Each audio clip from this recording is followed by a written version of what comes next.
আসসালামু আলাইকুম সবাইকে। আশা করি সবাই ভালো আছেন। লাস্ট ডিসেম্বরে আমরা কক্সবাজারে গিয়েছিলাম। সেখানে কি করেছি সে সব কিছু নিয়েই থাকছে আজকের এই ব্লগ। আমার লাস্ট ব্লগে অনেক আপুরাই আমাকে কমেন্ট করেছিলেন যে আপু ব্লগগুলো যদি একটু বড় হয় তাহলে দেখতে অনেক সুন্দর লাগবে। তাই আমি আজকের ব্লগটা একটু লেন্থে রেখেছি। আশা করি আজকের ব্লগটা আপনাদের বেশ ভালো লাগবে। সো চলুন দেরি না করে ব্লগটি শুরু করা যাক। অলমোস্ট রাত 2টা বাজে আমরা কক্সবাজার পৌঁছেছিলাম। সেখানে গিয়ে দেখি সব বুকড, অর্থাৎ কোনো হোটেল রিসোর্ট কোনো কিছুই খালি ছিল না। ভাগ্যিস একটা হোটেল পেয়েছি। দেন সেখানে উঠি অ্যান্ড রেডি হয়ে আমরা আবারও বের হয়ে পড়ি। সকালবেলা ব্রেকফাস্ট করেই আমরা চলে যাই বিচের দিকে। বিকজ আমাদের প্ল্যানিং ছিল যে ফার্স্ট ডের মধ্যে আমরা শুধু বিচেই থাকবো, দেন সেকেন্ড ডে থেকে আমরা অন্যান্য জায়গাও এক্সপ্লোর করব। আমরা এবার কুমিল্লায় বেড়াতে গিয়েছিলাম আমার খালামণিদের বাসায়। সো সেখান থেকেই হঠাৎ করে প্ল্যান করা হয় যে আমরা কক্সবাজার আসবো। তাই খুব একটা ড্রেসেস আমার মন মতো নিয়ে আসতে পারিনি, তাই মনটা খুব খারাপ ছিল। বাট কক্সবাজার আসার পর মনটা একদমই ভালো হয়ে গিয়েছে। ফার্স্ট ডের মধ্যে আমরা বিচের মধ্যে থাকলেও খুবই মজা হয়েছে। বিচের সাইডে অনেক ফুড বিক্রি করা হয়, লাইক ঝালমুড়ি, এরপর বিভিন্ন ধরনের ফ্রুটস। এগুলো খেতে খুবই মজা, বাট খুব একটা হাইজেনিক না।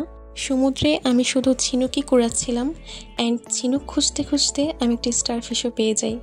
স্টারফিশটা হচ্ছে জীবিত ছিল না, বাট দেখতে খুবই সুন্দর লাগছিল। যেহেতু আজকেই আমরা পানিতে নামবো আর সমুদ্রে নামবো না, তাই আজকে অনেকক্ষণ পর্যন্ত আমরা সমুদ্রে ছিলাম। লাইক বিকেল হয়ে গিয়েছে অ্যান্ড সানসেটের সময় এত সুন্দর লাগছিল। ওয়েদারটা খুবই সুন্দর ছিল সেদিন।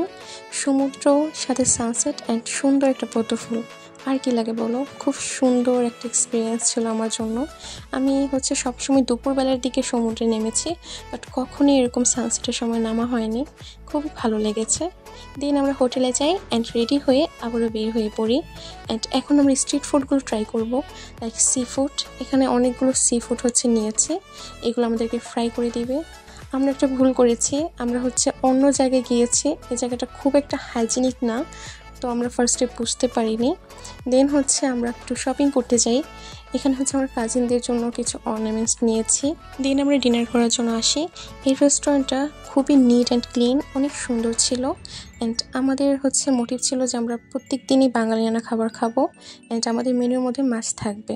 নেক্সট ডে আমরা ব্রেকফাস্ট করেই রওনা দিয়ে দিই ইনানি বিচের দিকে। ইনানি বিচ আমার সবচেয়ে বেশি পছন্দের, কারণ ওই জায়গাটা না অন্যান্য বিচের চেয়ে অনেকটা ফাঁকা থাকে, ক্রাউডটাও খুবই কম থাকে, তাই আমার বেশ ভালো লাগে। অ্যান্ড এইটা ফটো তোলার একটা পারফেক্ট জায়গা। খুবই সুন্দর কিছু ফটো তুলেছি, বেশ ভালো লেগেছে ওই জায়গাটায়। এই জায়গাটা সানসেটের সময় একদম পিকচার পারফেক্ট একটা জায়গা হয়ে যায়। সানসেটের সময় এই জায়গাটা এত ড্রিমি হয়ে যায়, খুবই সুন্দর লাগে। বাট আমরা সানসেট পর্যন্ত এই জায়গাটা ছিলাম না অ্যান্ড খুবই আফসোস হচ্ছিল। এটা আমার বেশ কিছু প্রিয় মানুষদের নাম, যারা আমাকে অল টাইম সাপোর্ট করে। তাদের জন্য আমার অনেক ভালোবাসা।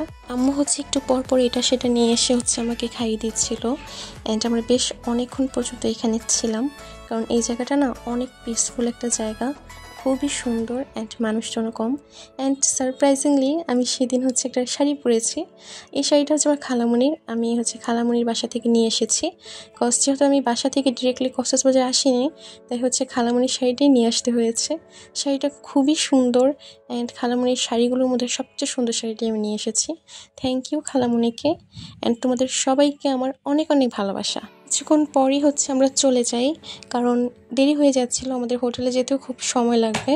এরপর হোটেল থেকে আমরা অন্যান্য জায়গাও যাব, তাই একটু তাড়াতাড়ি আমরা রওনা দিয়েছিলাম। অ্যান্ড আফসোস যে আমরা যখনই রওনা দিয়েছি তখনই মূল সানসেটটা হয়েছে। লাইক সানসেটের সময় আমরা যাচ্ছিলাম আর আফসোস করতে যাচ্ছিলাম যে কেন আর কিছুক্ষণ ছিলাম না, কত সুন্দর সুন্দর কিছু ছবি তুলতে পারতাম, যেগুলো আর তোলা হয়নি।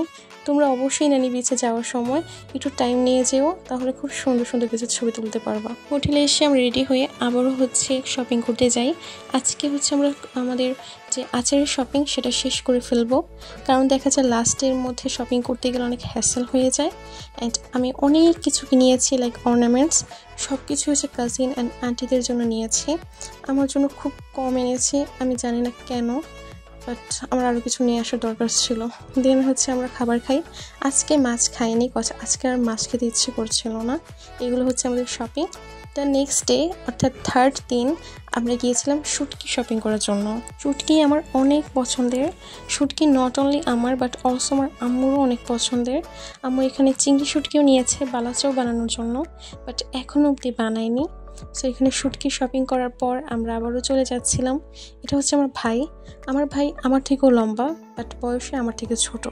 আজ হচ্ছে কক্সবাজারে আমাদের লাস্ট ডে, কালকে আমরা চলে যাব, তাই আমরা লাস্ট কিছু শপিং করছিলাম অ্যান্ড লাস্ট আমরা সি ফুডও খেয়েছি। আম্মু হচ্ছে অনেকগুলো চাদর কিনবে, তাই হচ্ছে আম্মু চাদর দেখতে গিয়েছিল। আমার এই চাদরটা বেশ পছন্দ হয়েছে, লাইক কালারটা না খুবই সুন্দর। সো আম্মু বেশ কিছু চাদর নিয়েছে অ্যান্ড দেন আমরা হচ্ছে ডিনার করার জন্য যাই। রাত্রিবেলা সমুদ্রের ঢেউগুলো না অনেক অ্যাস্থেটিক লাগছিল। এই রেস্টুরেন্টটা না অনেক সুন্দর। এটা হচ্ছে কলাতলির সাইডে একটা রেস্টুরেন্ট, বেশ ভালো। নামটা আমার এই মুহূর্তে মনে পড়ছে না। খুবই ভালো একটা রেস্টুরেন্ট, খাবারও খুবই মজার। সো আজকের ব্লগ এই পর্যন্তই। আশা করি আজকের ব্লগটি তোমাদের ভালো লেগেছে। যদি ভালো লেগে থাকে তাহলে অবশ্যই আমার চ্যানেলটিকে সাবস্ক্রাইব করে দিও। আল্লাহ হাফেজ সবাই।